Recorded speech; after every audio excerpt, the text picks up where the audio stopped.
bien sûr. Maintenant, il me faudra afficher. Donc, pour afficher, ce que je vais faire, c'est quoi? Je vais recopier. Je vais le coller là. Et puis, pour afficher, on reparcourt. Mais cette fois-ci, j'ai plus ça. J'ai plus ça parce que je veux afficher. Et comme je veux afficher, bon, voilà, je vais essayer de... Ici, il y a un petit problème. Le pousser à l'extérieur.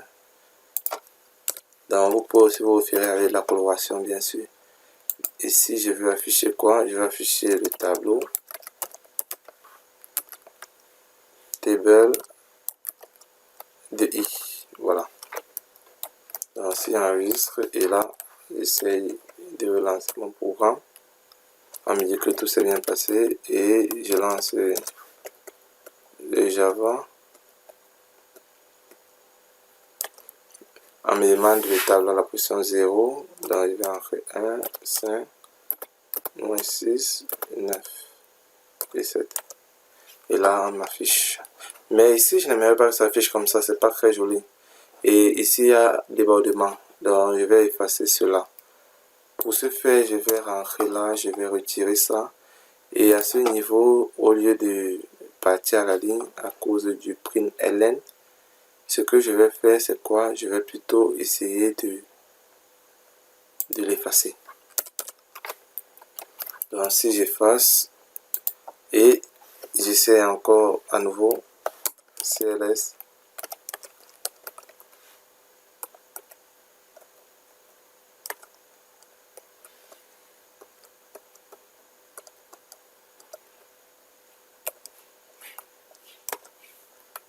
Voilà, c'est mieux comme ça.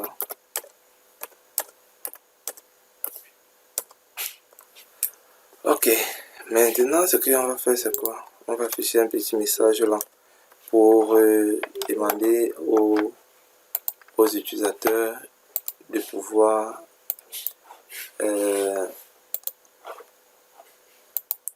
donc maintenant ce que j'aimerais c'est afficher un petit message là et je vais afficher dans le système.print.out .println print par exemple ici je vais mettre display.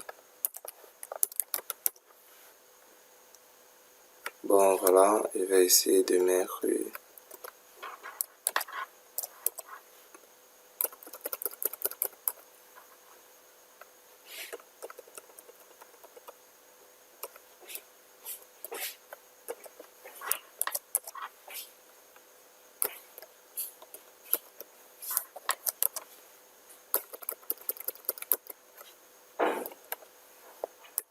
voilà.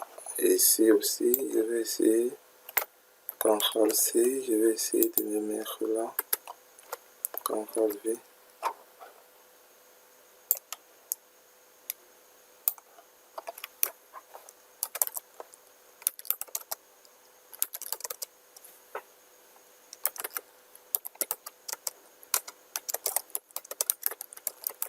Interval stable.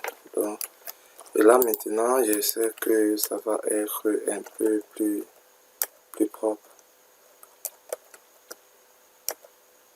Voilà, ben non. Là, j'ai mis dans le print et non le print ln. Et là aussi, CTRL voilà.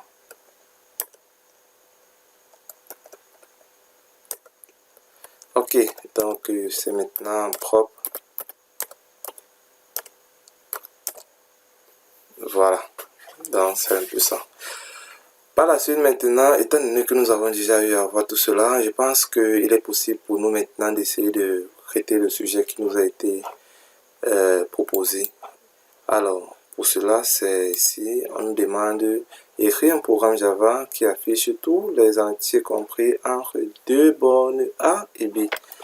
Donc ici, ce qu'on va faire, c'est quoi? On va essayer d'utiliser la boucle for que nous venons d'apprendre. Pourquoi? Parce qu'on sait que le for, il est compris entre un début et une fin. Ce que nous devons faire, c'est quoi? Bon, ici, il est possible aussi de l'inverser. Donc, je peux le couper là. Je le mets à l'extérieur de la fonction. Mais pour cela, je suis obligé de mettre en statique. Ne cherchez pas à comprendre pourquoi en statique. Nous devons le voir mieux dans le cadre de la programmation orientée objet. Ce que nous devons faire, c'est quoi? Ici, dans la création des variables, je vais créer deux variables. Donc, je vais créer une variable A et B. Puis, je vais créer une variable count que je vais initialiser à 0, qui va me permettre de pouvoir rendre mon affichage un peu plus propre et lisible. Alors, par la suite, ici, ce que je vais faire, c'est quoi? Je vais demander à l'utilisateur de me donner les valeurs de A et B. Donc, pour ce faire, système, comme vous le savez déjà, .out, .println. Et là, je demande la première valeur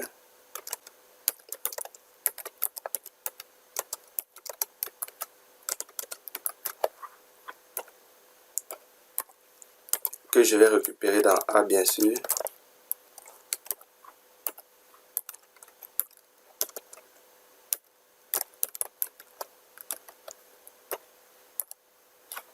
Je vais faire de même pour B.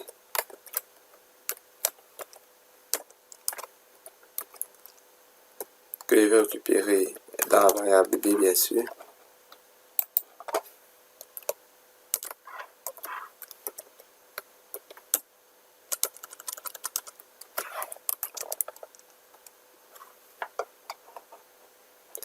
Une fois que j'ai fait cela, je vais essayer de créer une variable I qui va commencer à partir de A.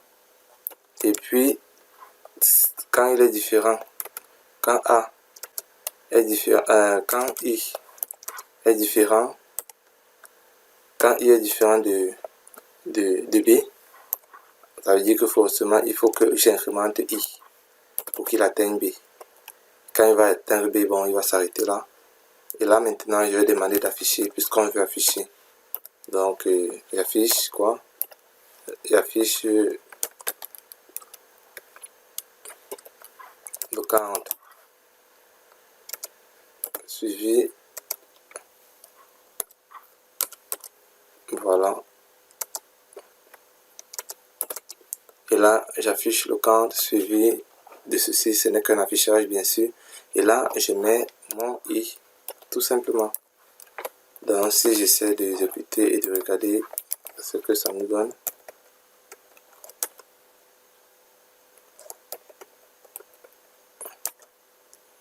on me demande la valeur de A, je vais mettre 10, la valeur de B, je vais mettre 20. Alors, on me dit, bon, le count, je vais le mettre en incrément.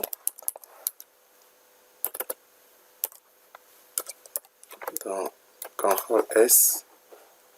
Mais là, ça m'affiche toutes les valeurs, comme vous pouvez le constater, toutes les valeurs, compris entre 10 et 20.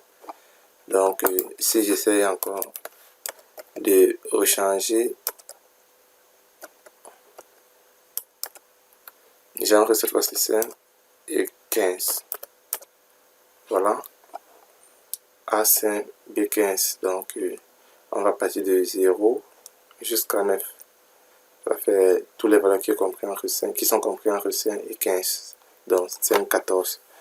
Bon, quand on dit 5 et donc ça veut dire que bon, je n'ai pas tenu compte où ils ne sont pas équivalents, quoi. Mais dans le cas contraire, vous pourrez vous mettez double égal donc pour dire que tant qu'il est égal et il est égal à B, alors vous voyez un peu, ou alors inférieur ou égal. Ok, bon, maintenant alors, mon petit problème c'est s'il arrivait que A puisse être inférieur à B, puisqu'on a dit que deux bornes, on sait que la première borne est toujours plus petite que la deuxième. Donc s'il arrivait que l'utilisateur est assez malin et on demande par exemple, je vais le faire pour que vous voyez, ça va boucler à l'infini. Donc supposons que l'utilisateur a en première borne à 20 et la seconde borne à 5. Ce qui se passe c'est que comme la première borne est à 20 et que la seconde est à 5, on ne va jamais atteindre, on va incrémenter à partir de 20 en continuant, on ne va jamais atteindre 5. Ce qui fait qu'on va avoir une boucle infinie. Et après un certain nombre de temps, en fonction de votre machine et de la puissance de la machine, votre machine peut bugger, planter et s'arrêter. D'où alors il est aussi important de travailler avec les bonnes machines lorsque vous êtes en train de faire la programmation. Et pour ceux qui ont des problèmes de machine, n'hésitez pas à me faire signe en commentaire ou alors en eBay. Je vais vous envoyer dans la description de la vidéo mon catalogue d'ordinateurs que je mets à disposition à des très bons prix bien sûr. Donc pour éviter ce genre de problème, ce qu'il est conseillé de faire, c'est de mettre par exemple un si, comme vous le savez déjà si bien. Donc là je peux dire si et puis je dis quoi? Je vais dire que si A par exemple est inférieur à B. Donc si A est inférieur à B, alors ce n'est qu'en ce temps que nous pouvons faire ceci. CTRL X, CTRL V.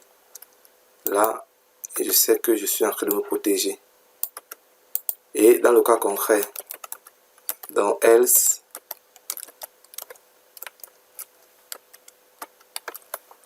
ça veut dire que quoi? A n'est pas inférieur à B. Donc là, le même code, CTRL V.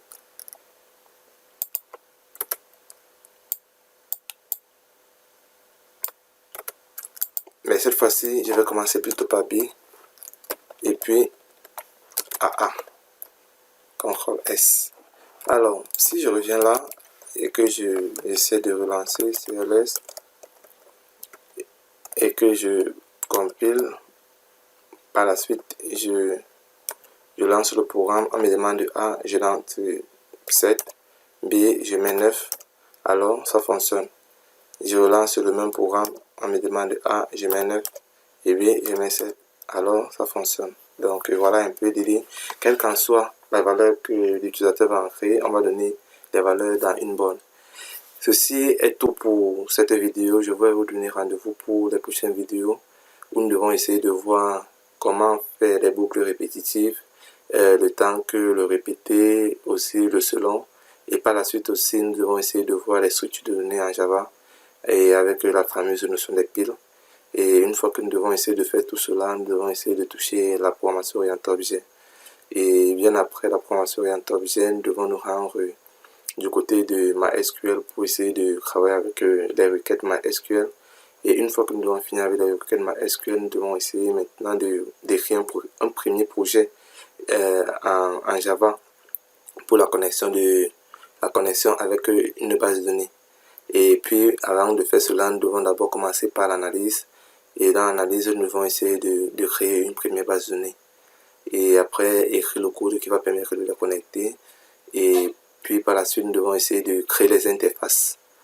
Donc, nous devons prendre une séance où nous devons seulement travailler sur les interfaces, le design des interfaces. Et par la suite, nous devons essayer de les mettre ensemble. Donc, j'espère que vous portez bien. J'espère que les notions ont été vraiment prises au sérieux. Si vous avez eu des difficultés, n'hésitez pas à me faire signe dans les commentaires et je me ferai le plaisir de bien vouloir vous répondre. D'ici là, portez-vous bien. Merci.